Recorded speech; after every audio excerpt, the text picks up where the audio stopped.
Hi, everyone. Welcome to episode 10 of our show, Diverse Stories podcast. We are your hosts, Miranda Orth and Elliott Headley. Yeah, that's me. And today we're going to be talking about sports that empower us. So For Elliott, that's his soccer team, and for me, that's running and horse riding from a young age.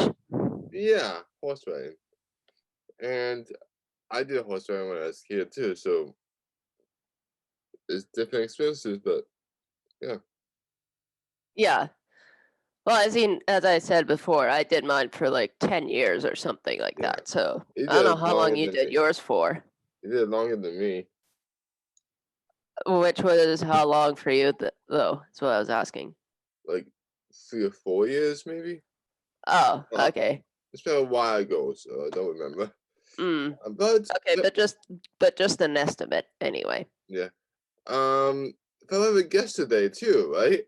That's right. Our guest is one of your teammates. Is it Lucas? I forgot No, his last name though. gate. Like you open a gate. Oh, Date. No, Gates. Oops. Oh, gate. Oh, oops. It rhymes with date, so that's what I thought it was.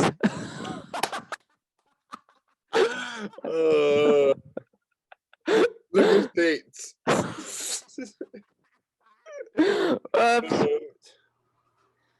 Our guest for today is Lucas Gates. He's well known for the advocate for BC, and he's a autism advocate. So Lucas, welcome. What do you think of sports in general? Again, thank you, Elliott, for having me on. It is a pleasure to know not just you doing this interview, but in real life as a good colleague and friend of mine as well. So hopefully as of this taping, when COVID is over and out with, we can get back to what we were doing already with a few other things. For your listeners who want to know, I do apologize for going on a bit of a ramble here, but I do want to disclose that Elliott Headley, one of your co-hosts, happens to be one of the captains for one of my soccer teams that I run in Vancouver, British Columbia. So just a quick disclaimer for those who are listening. Just want to make sure that there are no conflicts or anything like that here. Speaking of going back to what you were saying, Elliott, sports and diversity in general is important. You've got to have the ability to sort of integrate and be more involved with your community on a day-by-day situation.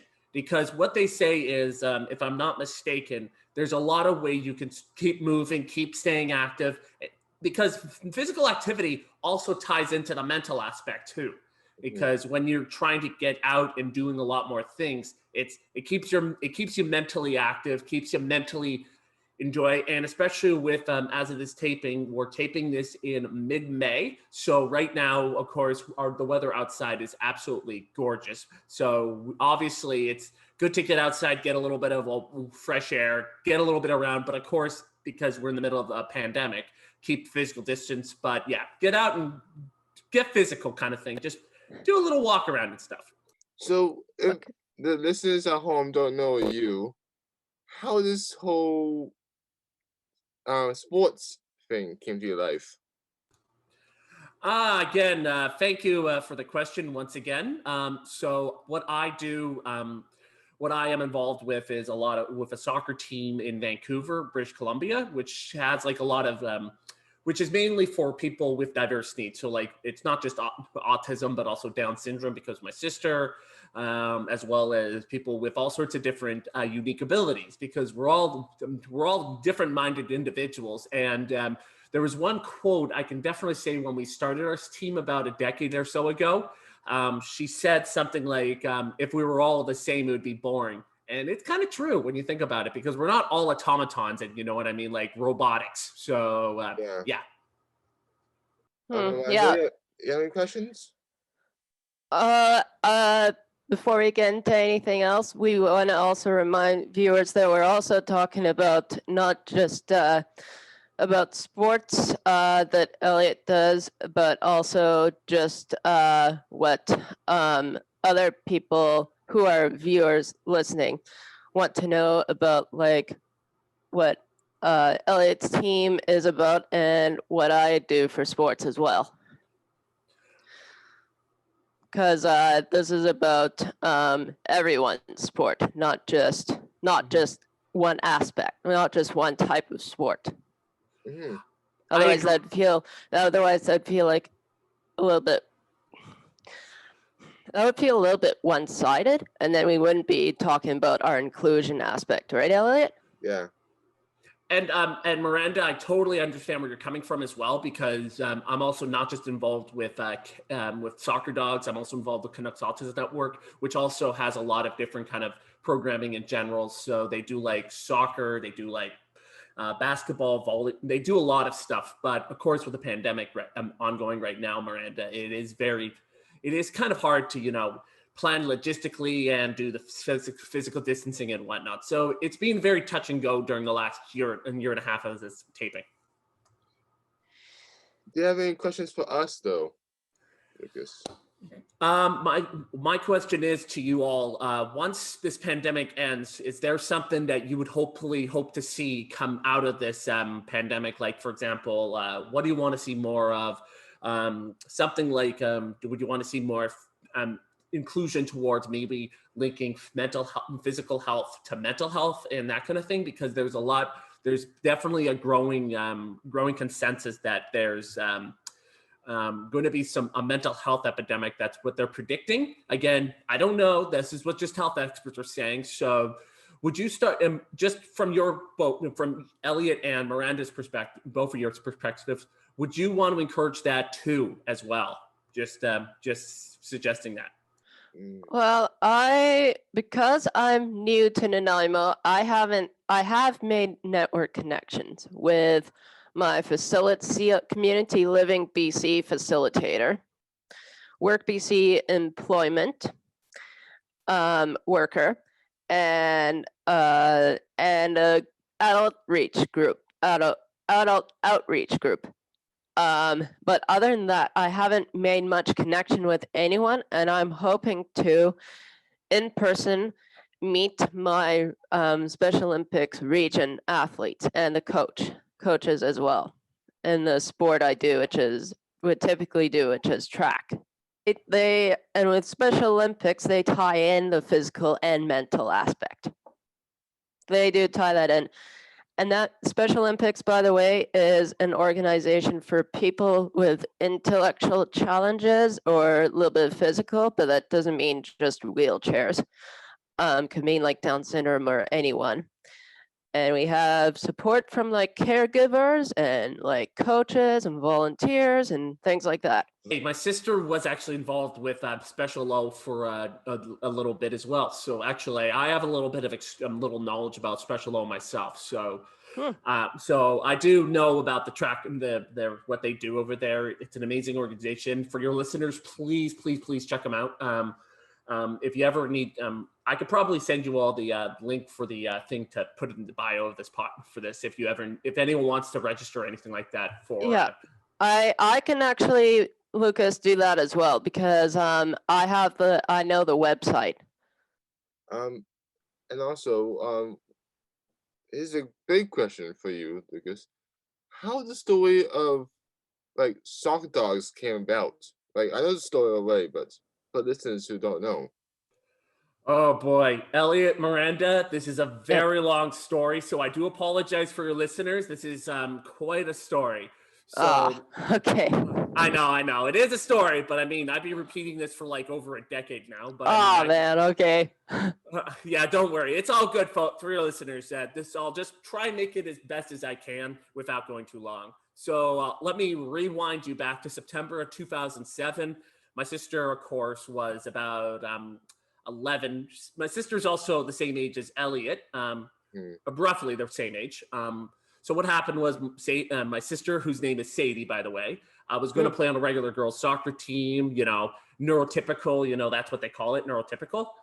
Anyways, because her friend also happens to be have a intellectual disability as well, who happens Elliott also knows who it is, but I'm not going to say the name. But she's a good colleague of my sister. Was a good colleague of my sister at the time. She's like really good goalie and whatnot. Anyway, so my sister had a great time playing on the team, just trying out stuff.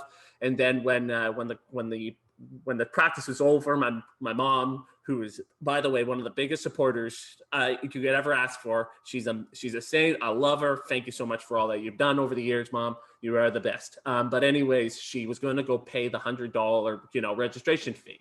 That's what the typical soccer associations do. And then the coach took my mom aside because this wasn't good, by the way, with my sister often playing around. And then what happened was the coach told my mom my sister was a liability to the team and she would only be able to play on practices because she had a visible disability. That's Down syndrome. Ooh. Yeah, my mom was just bawling her head off that night. I remember when she came home saying, we need to form a team. She wrote to the newspaper. She wrote to the local newspaper. I'm trying to remember the letter, if she still has it or not. But what happened was the media was like literally right at our doorstep the very next day. I'm not kidding you. Yeah, we had a reporter from the local newspaper come out, and from there it just blew up. We had media people coming to banging on our door every day. Like they were just like, "Juan, this is like the biggest discrimination case they've ever heard of." It was a media circus, but it all turned out great in the end. A couple months later, we actually formed the Blazing Soccer Dogs because we had people from all the way out to Eastern Canada. This went national. I'm not kidding you. This went nationwide. And then we formed our team. We had about 200 kids, and we actually had some nice people come in. We even had a player from the women's Vancouver Whitecaps team at the time, which was a very, very admirable thing for them to do. And I still respect the team over there. The current team of the Whitecaps, you guys rock. Good luck this season. But yeah, it was amazing. And funny enough, I could actually tell you something really cool as well, right after we finished this off. And then we actually had a lot of people. We had a lot of people sort of intrigued about the team, and it was a really great event. Actually, where I live right now, because we actually moved about a year or so back, I live like at least 2 blocks away from where we would normally play during springtime. So, but of course, with COVID and with the pandemic ongoing, we've had to move our season digitally for the seasons, which is yeah. And I was also wondering too, Elliott, you can fill in the blanks here if I missed something. Yeah. How do you have multiple soccer teams? Like, how did you guys come up with Wolves as well as Soccer Dogs? Oh, okay. That's a good question. Dogs. Yeah, that's a good question you asked, Miranda, because we actually have 3 divisions with the Soccer Dogs. Yeah. That's what Elliott told me about, and I was just wondering about those other teams because it didn't make sense before. I could explain a little. Elliott knows the teams off the back of his hand because he's also one of the players as well. So we have 3 divisions. We have the pups, which is like from 4 to 8, which is for like little kids, like who are just getting the feelers. They do like the more we get together, like do a lot of fun kind of little stuff because they're just kids, they want to just come out there and have a little bit of fun, because they don't understand everything about the rules. It's supposed to make them feel comfortable and give the parents also a great place to talk to other parents who are going through the system and whatnot, because a lot of these kids parents are brand new. So it's a lot of them are just all up in the air. And then we have the second division is the division that kind of started it all. The Soccer Dogs, which is technically our intermediate team.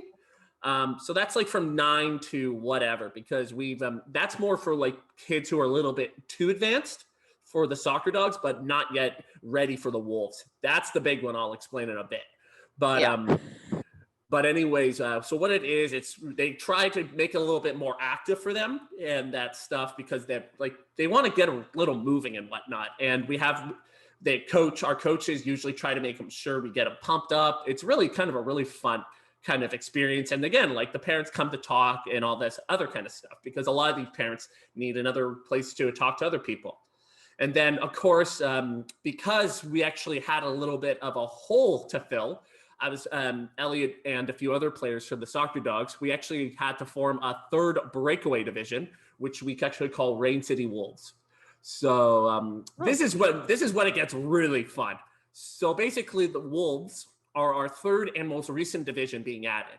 So the reason was it was mainly due to a need to create a much more advanced division way beyond soccer dogs, because a lot of kids were not being mentally stimulated enough, and they were way beyond what soccer dogs were able to do. They were totally ready to really go hard on the game.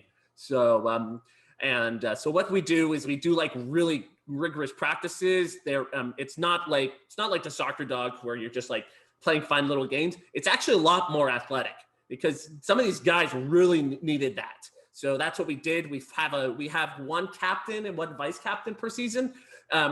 We've actually used to do a rotating kind of system, but because beyond reason, it was getting really difficult to do a rotating captaincy every year. I decided to make Elliott, due to his leadership and commitment to every game, he was ready to be our first permanent captain in our team's history. So he showed what he was capable of, and I appreciate Elliott's support day in and day out. And of course, before I finish off with that, the Wolves are actually also coaches during the pups and the dogs. So they actually do help try to foster the next generation. So who knows if the cycle goes around again. So it's funny because Elliott also you organize. I know you organize a lot of have organized a lot of the stations where they're doing practices.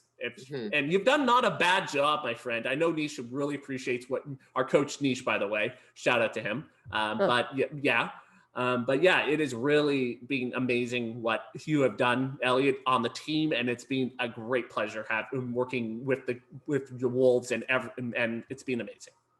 Thanks. Yeah, Elliott and I were actually going to do an interview with someone, and it didn't happen because we didn't get any contact from him after a while, and then also the virus hit. So unfortunately, things were scrapped with that one. But we hope to sometime in the future, even though we'll have to do it by Zoom because I moved. So there you go. Yeah, hey, you know what? Soccer Dogs is not the only adaptive soccer program around anymore. We used to be like one of the main ones out there, but we're not the only one out there anymore, and we're totally fine with it, because I can bring up something really cool, actually. Believe it or not, if you haven't heard, there's another sports program in British Columbia. You probably heard about it, called Canucks Autism Network. Have you heard of it? I have. Elliott, have you? Yeah, I have. Oh, yeah. What do you know that they do, Elliott? So basically, Canucks Autism Network is like people with autism. It's a special program for autism people. Okay. So it's like a kind of exclusive club. Okay. And what does that specifically aim towards, even though there's the autistic name? What does that aim towards in terms of like operation work there? I could actually bring that up because I'm also affiliated with CAN myself. And actually, there's a funny linkage between CAN.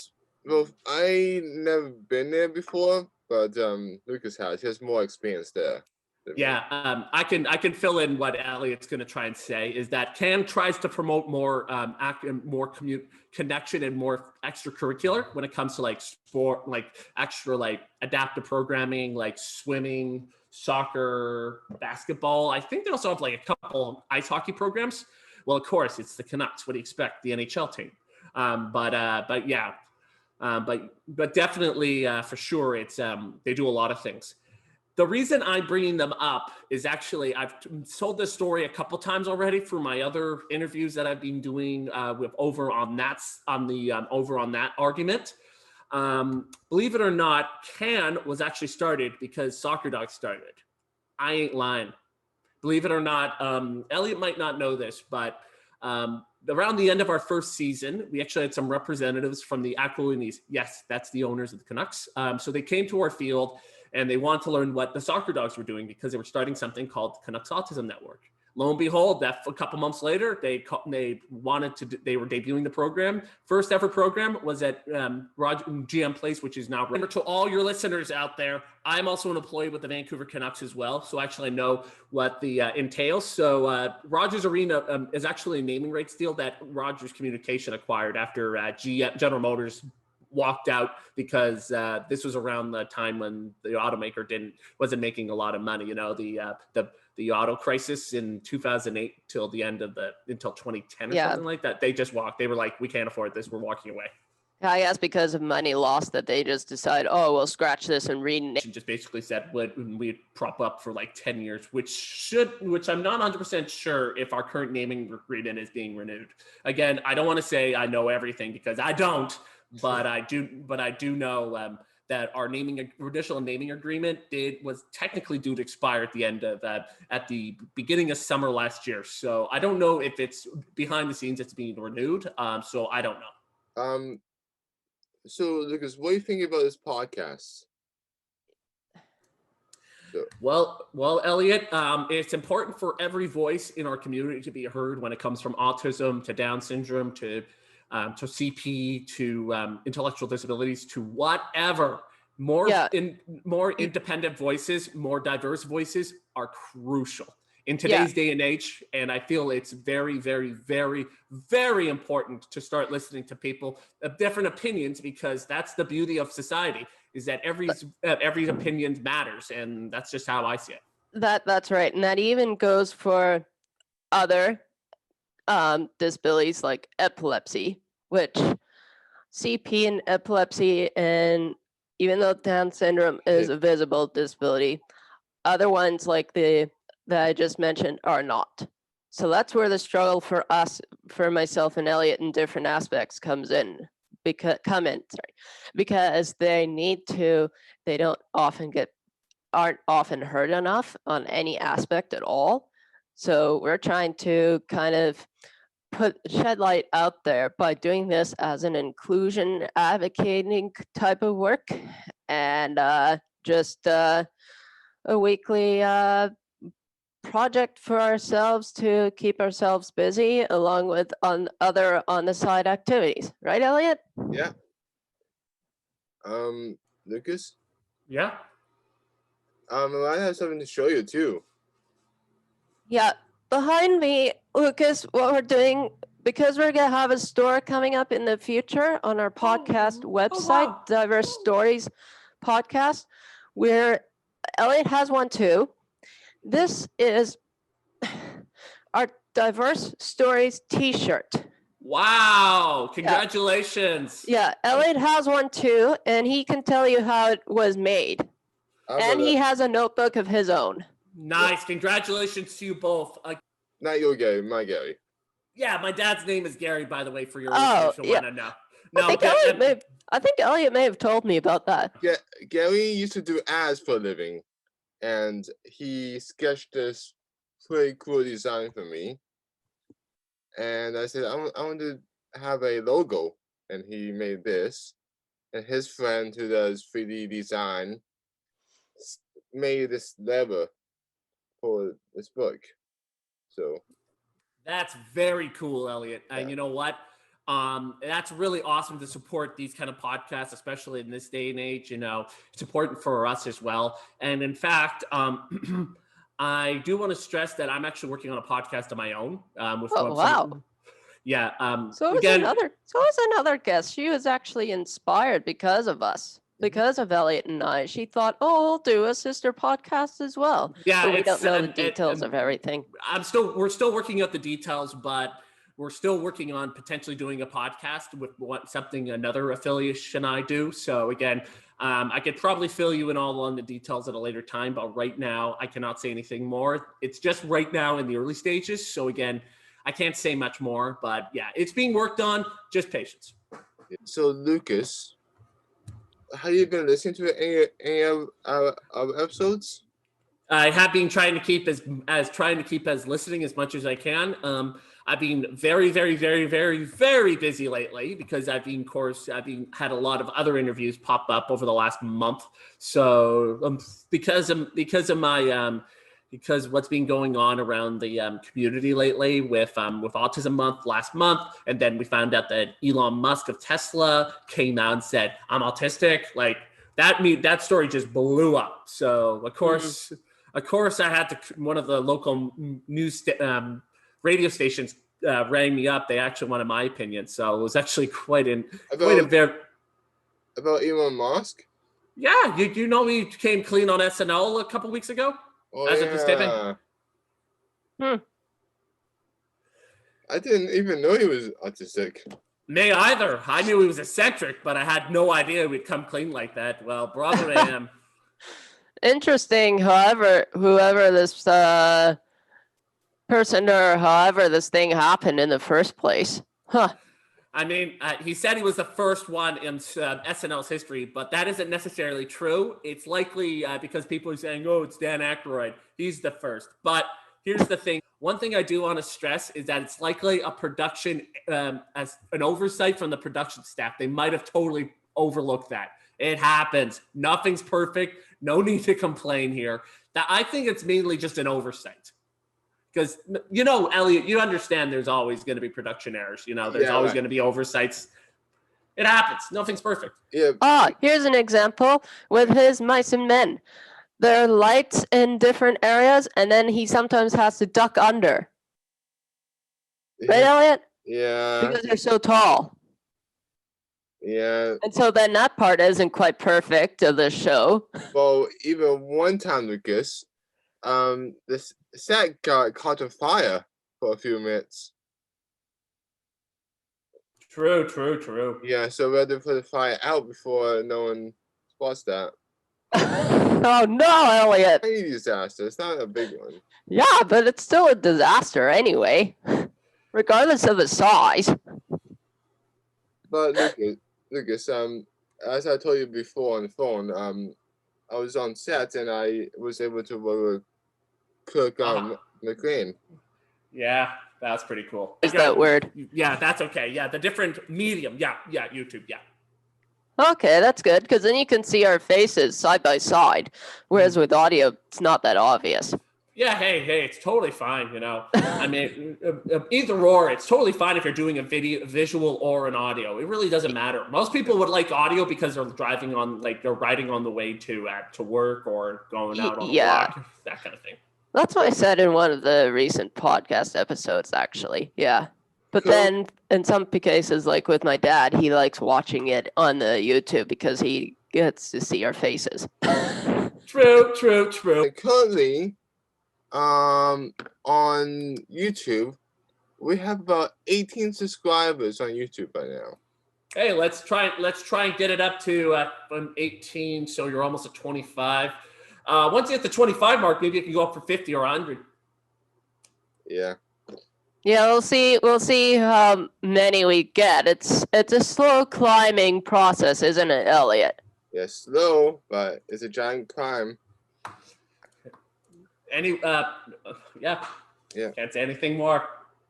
Yeah. So yeah, besides my Special Olympics organization, I also did, when I was younger, horse riding for about 10 years, and it was for, like Elliott with his briefly, it was therapeutic, and it was equestrian, because I needed to get my balance straight due to having weak muscle tone as a child.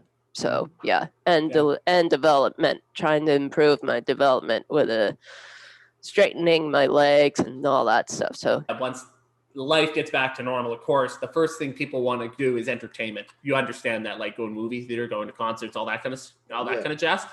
One thing I could actually confirm to both is that because, with me working at Rogers Arena, the NHL's Vancouver home of the Canucks, they actually have a thing in place where they have a sensory thing, like for people who can't handle like the loud noise of like a hockey game or a lacrosse game or concerts or any of that kind of jazz. Yeah. Once they get back going again, it's really cool how Canucks Autism Network has worked with it. So if you're ever at a concert or hockey game or lacrosse game, if you see one of the staff members having a pin on their shirt that says "I can help," they've got the training. I'm actually hopeful to get mine myself, hopefully. So fingers crossed on that. But yeah, it's a very unique initiative, and and as of this taping, the Canucks are moving their top farm team to the Abbotsford. So again, nothing has been said about that, but I'm hopeful it does happen over there as well. Okay. Anything else you want to add, Elliot, to Lucas, or just in general between you and myself of whatever else I for would the say podcast? thank you, Lucas, for coming today. And everyone is listening today, please like and subscribe and have a beautiful day, right? That's right. We want to keep emails coming in and comments and whatever else, and we'll respond to that. I'm mostly the email checker, so yeah. And Lucas, if you want to, please promote the podcast on your social media too. I'll try. Just for today, just say on this podcast. Oh, yeah, I see. Sorry. Yeah. Oops. Don't. No, not like while you're busy. No, just Out for everyone to say this is an awesome podcast, and Yeah, totally. Again, if you want to follow me, I'm also on. I just want to also. Again, don't need to self promote here, but I want to get more people who are interested about if they want to follow me on social media. I'm on Twitter at LucasGates92, Instagram. I think I'm also LucasGates92, and then I'm also on Facebook. I have a public Facebook account if you want to follow my journey through autism and life. So feel free to follow me on those feeds. And I'm also on Twitch as the L Gator. So I do play stream video games on Twitch, but I haven't done it in a while. Hopefully I'll be able to do it once things start leveling out again. Have a good one, guys, and be safe out there. yeah. Bye, guys. Bye. bye.